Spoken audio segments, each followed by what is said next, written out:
Okay, so this is about electronegativity. Remember, electronegativity is the ability for an atom to attract an electron to itself.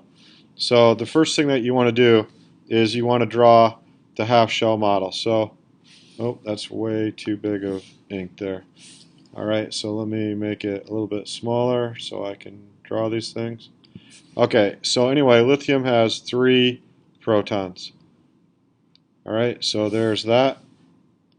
And anyway, so this is lithium, and then lithium has 2 shells. Okay, sodium has 11 protons, and it has 3 shells. Cesium has 55 protons, but it has 6 shells. 1, 2, 3, 4, 5, 6. Okay, fluorine has 9 protons, and it has 2 shells. Okay, so remember that ionization energy is the energy required to attract an electron to itself. So just think about there being an electron outside of the atom and they're trying to attract it. So basically, the further the electron is away from the nucleus, the more difficult it is to attract an electron. That makes cesium have the least electronegativity, followed by sodium. Okay, now with these two up here, when they have the same number of shells, we have to look at the nucleus. And you see that fluorine, which I forgot to label that one, fluorine has 9 protons and 2 shells versus lithium with 3 protons and 2 shells. So fluorine will have a greater electronegativity than lithium.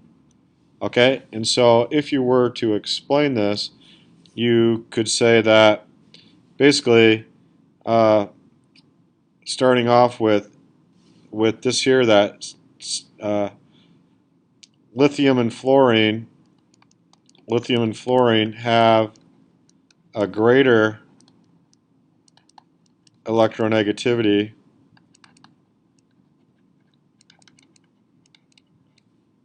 compared to sodium and cesium because more shells and more shielding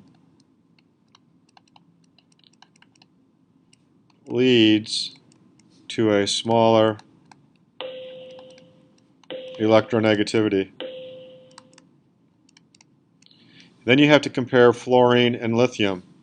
And fluorine has more protons. So when they have the same shells, so fluorine versus lithium, they have the same shells, but fluorine has more protons to attract the electrons.